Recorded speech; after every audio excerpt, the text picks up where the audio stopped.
Radha the traders, कैसे हैं आप लोग? आई होप कि आप सब अच्छे होंगे। तो गाइज हमारे इसी चैनल पे 30 डेज ऑप्शन ट्रेडिंग चैलेंज चल रहा है।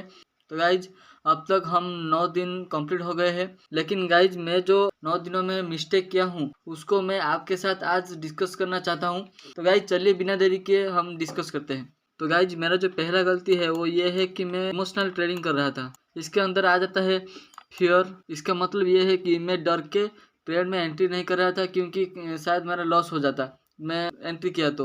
इसी डर में मैंने ट्रेड में एंट्री नहीं कर रहा था, लेकिन वो अच्छा मूव दे रहा था। ये है मेरा पहला इमोशनल मिस्टेक। और दूसरा यह है कि मैं फोमो में ट्रेड कर रहा था। इसका मतलब ये है कि फियर ऑफ मिसिंग आउट। ठीक है, मतलब कि मैं मेरे जो सेटअप के हिसाब से मेरे को ट्रेड लेना है, बट मैंने यहाँ पर मेरे जो सेटअप को नहीं फॉलो कर रहा था। मेरे सेटअप के पहले मैं ट्रेड ले लिया था। तो गाइज ये है मेरा दूसरा गलती। और मेरा जो तीसरा गलती है ग्रीड। ग्रीड मतलब ये है कि मैं लालच में आके ट्रेड ले रहा था। कोई भी सेटअप, कोई भी लॉजिक फॉलो नहीं कर रहा था। ओनली लालच में आके इसी ट्रेड में मुझे प्रॉफिट देगा, इसी लालच में आके मैं ट्रेड ले रहा था। ठीक है, ये मेरा तीसरा इमोशनल मिस्टेक। और मेरा चौथा इमोशनल मिस्टेक ये है कि मैं होप ट्रेडिंग कर रहा था। मतलब ये है कि मेरा सेटअप के हिसाब से मैं ट्रेड नहीं ले रहा था। मुझे लग रहा है कि यहाँ से मार्केट ऊपर जाएगा, मैं ट्रेड ले रहा था। मुझे लग रहा है कि यहाँ से मार्केट नीचे आएगा, मैं ट्रेड ले रहा था। लेकिन मेरे जो सेटअप के हिसाब से मैं ट्रेड नहीं ले रहा था। तो गाइज ये है मेरा 4 इमोशनल मिस्टेक्स। और चलिए देखते हैं मेरा जो दूसरा मिस्टेक है। मेरा जो दूसरा मिस्टेक ये है कि मैं रिवेंज ट्रेड कर रहा था। तो गाइज इसका मतलब ये है कि मान लो कि मेरा डेली स्टॉप लॉस है 200 रुपीज़। तो गाइज मेरे को आज थोड़ा बहुत ज़्यादा लॉस हो गया। ठीक है, मान लो 300 रुपीज़ का। मैं इसको रिकवर करने के चक्कर में मैं ज़्यादा ट्रेड ले रहा था, और इसको आज ही रिकवर करने के चक्कर में मैं ओवर ट्रेड कर रहा था और रिवेंज ट्रेड कर रहा था। तो गाइज इसी के चक्कर में मैं ज़्यादा से ज़्यादा ट्रेड ले रहा था और ज़्यादा से ज़्यादा लॉस ले रहा था। तो गाइज ये बात याद रखना कि जब भी आपको लॉस हुए तो इसको आज ही रिकवर करने में नहीं लगने का। क्योंकि गाइज आज आप रिकवर करने के चक्कर में और ज़्यादा से ज़्यादा लॉस करोगे, क्योंकि आज आपका माइंड जो है वो कंट्रोल नहीं होगा। तो गाइज मेरा जो तीसरा मिस्टेक है वो ये है कि ओवर ट्रेडिंग करना। मतलब ये है कि मान लो मेरा जो डेली लिमिट है ट्रेड लेने का वो 3 ट्रेड है, लेकिन मैं 3 ट्रेड में लगभग लॉस कर दिया।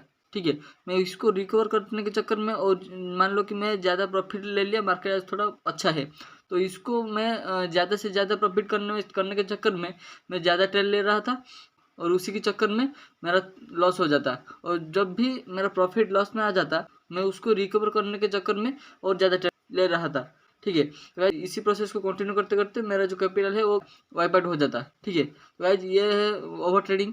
हमको कभी भी ओवर ट्रेडिंग नहीं करना है। जितना हमारा डिसिप्लिन के हिसाब से, हमारा जो लिमिट के हिसाब से डेली 2 ट्रेड 3 ट्रेड लेना है, इतना ही लेना है। ठीक है, मार्केट जहाँ भी जाना है जाने दो। ठीक है, तो गाइज मेरा जो चौथा मिस्टेक है वो ये है कि मैंने कोई भी सेटअप और लॉजिक के साथ ट्रेड नहीं कर रहा था। जिसका मतलब ये है कि मैं कभी भी सेटअप और लॉजिक के साथ ट्रेड नहीं ले रहा था, क्योंकि तो गाइज मैंने यहाँ पर आके फोमो में और फियर में और ग्रीड में आके मैं ट्रेड ले रहा था। ठीक है, और ओवर ट्रेडिंग भी कर रहा था, कोई भी सेटअप को फॉलो नहीं कर रहा था। ठीक है, तो गाइज ये है मेरा चौथा मिस्टेक। और पांचवा मिस्टेक ये है कि without follow any rules and disciplines. तो गाइज इसका मतलब ये है कि मैं कोई भी रूल्स एंड डिसिप्लिन फॉलो नहीं कर रहा था। मैं जो लिख रहा था कि मैं डेली 3 ट्रेड ले लूँगा, और मैं इसी सेटअप के हिसाब से मैं ट्रेड लूँगा, मुझे 9:30 के बाद ट्रेड लेना है, लेकिन मैं किसी को भी फॉलो नहीं कर रहा था। ठीक है, मैं कोई भी रूल्स एंड डिसिप्लिन को फॉलो नहीं कर रहा था, इसलिए मुझे ज़्यादा लॉस हो रहा था। ठीक है, गाइज ये है मेरा पांचवा मिस्टेक। मेरा जो 6th मिस्टेक ये है कि मैं प्रॉफिट को ज़्यादा होल्ड नहीं कर पा रहा था। इसका मतलब यह है कि मैं जब भी मुझे थोड़ा बहुत प्रॉफिट दिखाई देता, मैं एसएल को तुरंत ही उसके पीछे लगा देता, और एसएल तुरंत ही हिट हो जाता। तो गाइज मैंने प्रॉफिट को ज़्यादा होल्ड नहीं कर पा रहा था। एसएल को तो मतलब एसएल लगा रहा था चार्ट में, वो हिट हो जाता, लेकिन प्रॉफिट को मैं ज़्यादा देर तक होल्ड नहीं कर पा रहा था। यह मेरा 6th मिस्टेक है। और मेरा 7th मिस्टेक ये है कि मैं कोई भी ट्रेंड को फॉलो नहीं कर रहा था। इसका मतलब ये है कि मैं अगर अप ट्रेंड में मार्केट जा रहा है, मैं डाउन ट्रेंड का ट्रेड ले रहा था, और मार्केट डाउन ट्रेंड में आ रहा है, मैं अप ट्रेंड में ट्रेड ले रहा था, और मैं साइडवेज में लगातार ट्रेड ऊपर नीचे ले रहा था, जबकि साइडवेज में कभी भी हमको ट्रेड नहीं लेना है। ठीक है, तो गाइज यही मैं मेरा 7वां मिस्टेक। और मेरा जो लास्ट मिस्टेक और 8वां मिस्टेक ये है कि प्रॉपर एसएल के साथ मैं नहीं बैठ पा रहा था। तो गाइज मैं जब भी एसएल को डिसाइड कर रहा था, लेकिन जब भी मार्केट थोड़ा बहुत प्रॉफिट देने लग रहा था मैं उसको टेल करके ले जा रहा था। ठीक है, तो गाइज इसलिए मेरा जो एसएल है वो बार बार हिट हो जाता, तो गाइज इसलिए मुझे थोड़ा बहुत लॉस हो जा रहा था। ठीक है, तो गाइज ये है मेरा जो 8वां मिस्टेक है, जो मेरा जो 30 डेज ऑप्शन ट्रेडिंग चैलेंज का जो 9वां दिन गया है उसमें मैं जो गलती किया हूँ, मैं 8 गलती किया हूँ और मैं आपके साथ वो डिस्कस कर लिया हूँ। तो गाइज अगर आपने मेरा जो 30 डेज ऑप्शन ट्रेडिंग चैलेंज चल रहा है वो आप अभी तक नहीं देखे हो तो जाइए मेरे चैनल के ऊपर और वीडियो में जाके और प्लेलिस्ट में जाके चेक कर लीजिए। तो गाइज अगर आपको ये वीडियो अच्छा लगा है तो वीडियो को लाइक करके चैनल को सब्सक्राइब कर लीजिए।